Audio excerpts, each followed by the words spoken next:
The morning sunlight spilled across my apartment, hitting the edge of my silk blouse and warming the memory of a day I thought I'd buried. Coffee steamed in its mug, curling into the air like whispers of a past I still carried. I leaned against the window, watching the street below, perfectly ordinary, so ordinary it almost hurt. My phone buzzed against the counter, breaking the fragile calm. I glanced at the screen. An unfamiliar number. My heart skipped, an echo of the panic I'd thought I left behind. "Ma'am, are you ready for the truth?" The words whispered in my mind, though I hadn't answered yet. Memories flooded back, sirens, smoke, the roar of flames, and my father's trembling voice telling me she was gone. My mother. Gone. The official line. The world moved on, and so did I, or so I told myself. I straightened, brushing my hair from my face. The city outside gleamed with opportunity, just like I had always wanted, but inside, a gnawing uncertainty lingered. Did I really survive the fire, or was I surviving a lie? The idea was absurd, impossible, yet the instinct in my chest screamed that today, everything might change. I picked up the phone. The buzzing felt heavier now, as if it carried not just news, but judgment, reckoning, and a truth I hadn't been ready to remember the fire like it happened yesterday. I was 17, tall for my age, with my mother's stubborn chin and my father's sharp eyes. That night had started like any other. Laughter in the kitchen, the smell of grilled cheese and tomato soup. But then the smoke came, curling into the corners of the house like a predator. I ran to the living room, choking, my hands blistered from the heat, the wallpaper curling and blackening. Flames licked the ceiling. My father's voice broke through the chaos, tight and trembling. "She's gone, your mother, she didn't make it." I froze, the words searing into my chest like molten metal. My mother gone. My anchor. My world. But something in my gut screamed that it wasn't true, or maybe that I couldn't trust anyone, not even him. My heart pounded so loud I thought it might burst. I stumbled over a scorched rug, a piece of jewelry catching the firelight, a locket my grandmother had given me. "Keep this," my grandmother had said years earlier, pressing it into my hand. "No matter what, it will remind you who you are and who you can become." I clutched the locket now, smoke stinging my eyes, tears burning. The fire roared louder, threatening to swallow me whole. And in that moment of panic, fear, and betrayal, I made a decision. I would survive. Alone if I had to. The house was a furnace, the walls groaning under the heat, but I crawled toward the window, the locket clutched against my heart. The world outside seemed impossibly far, yet impossibly close. When I finally broke through the smoke into the cool night air, the fire behind me was a monster I couldn't fight, but I realized I didn't need to. I had the strength to walk forward. I didn't know then that my father's words weren't the end. They were a beginning of a life built on secrets, lies, and survival. That night, I learned something crucial. Even when everyone tells you you're powerless, even when the world says you're defeated, your own courage can carry you through. And I vowed to never let anyone decide my story again. After that night, the world I had known was gone. My father's words, my mother's absence, the fire, they were all ash in the wind. But I had something he couldn't burn, a spark, small but persistent, inside me. I used that spark to push myself forward, step by shaky step. I moved across state lines, carrying nothing but a suitcase, the locket my grandmother had given me, and a determination I couldn't yet name. Every apartment I rented was modest, every job small, yet each was a stepping stone. I remember the sting of long nights waiting tables, the ache of my arms from carrying boxes in the early hours, and the quiet moments when I would sit on the floor, locket in hand, and whisper, "I will survive. I will thrive." That determination caught the attention of Eleanor Matthews, a seasoned marketing executive who saw potential in a determined teenager with nothing to lose. She offered me a mentorship, and for the first time, I felt like someone believed in me, really believed. "You don't need to outrun your past," she said, "but you do need to run toward your future." I memorized her words, tattooed them into my mind. The first months were brutal. I worked late into the night, teaching myself new skills, absorbing every piece of knowledge I could. I fought self-doubt like a shadow that refused to leave, and I faced subtle skepticism from people who assumed a young woman alone couldn't succeed. But every small win mattered. The first client who trusted me, the first campaign that exceeded expectations, the first time I deposited a paycheck and felt pride instead of fear. I kept my success hidden from my family. Social media updates were vague. Phone calls were short. I didn't need them to know what I was building. I was building it for me. I wanted to see what I could create unshackled, without anyone's permission, without anyone's pity. And slowly, that spark became a flame. My apartment walls, once bare, now bore framed achievements and small mementos from the people who had guided me. My confidence grew, quiet but unyielding. I learned that success wasn't about proving them wrong. It was about proving to myself that I could survive, rebuild, and flourish. Yet, even at my highest points, there was always a shadow of that night. The fire, my father's words, the unanswered question of my mother. I didn't dwell on it, but it lingered, shaping my choices, fueling my ambition. It was the hidden pulse beneath every decision, every late-night project, every small victory I quietly celebrated. I became careful, strategic, and quietly powerful.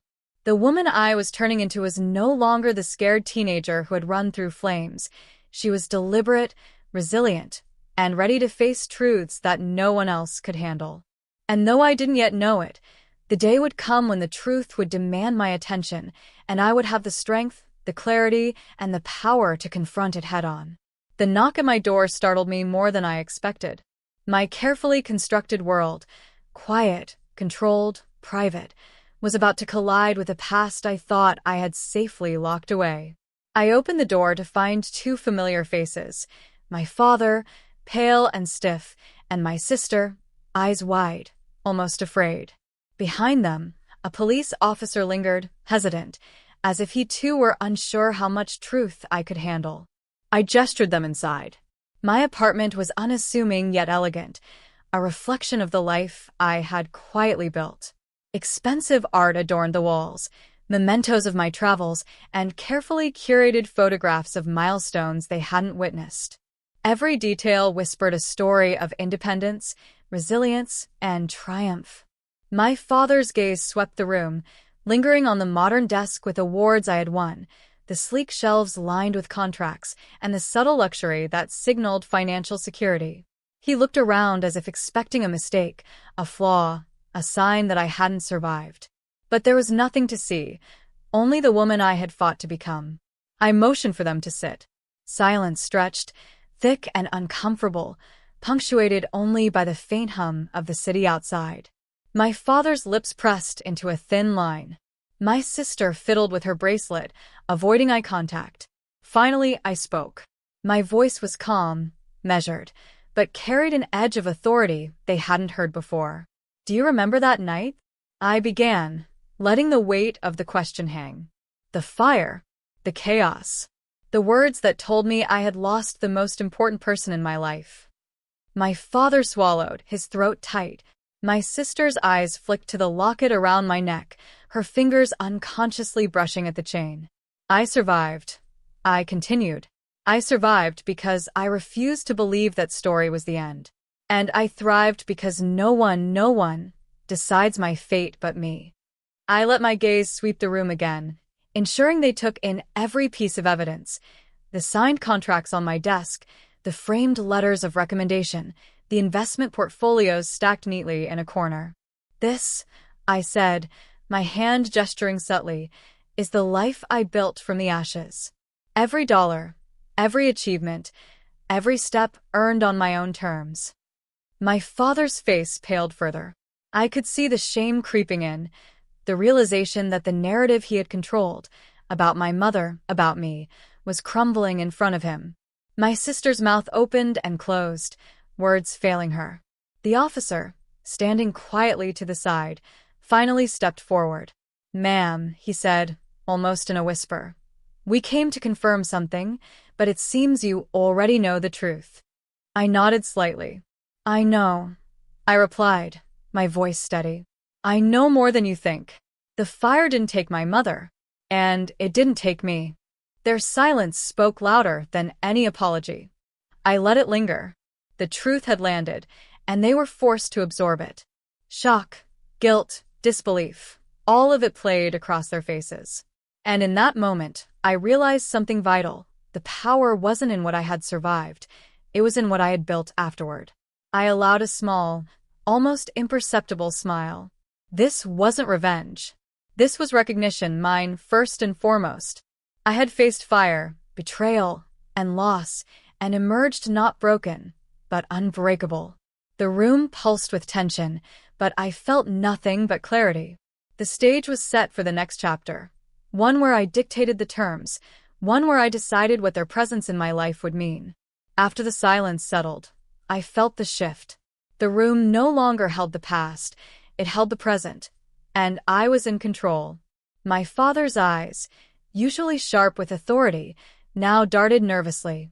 My sister, still wide-eyed, seemed to shrink under the weight of the truth. And me? I sat taller than ever, every inch of my being radiating the woman who had clawed her way from ashes to this moment. I'm going to give you both a chance, I began, my voice calm but unwavering. But it comes with conditions. I paused, letting the words sink in.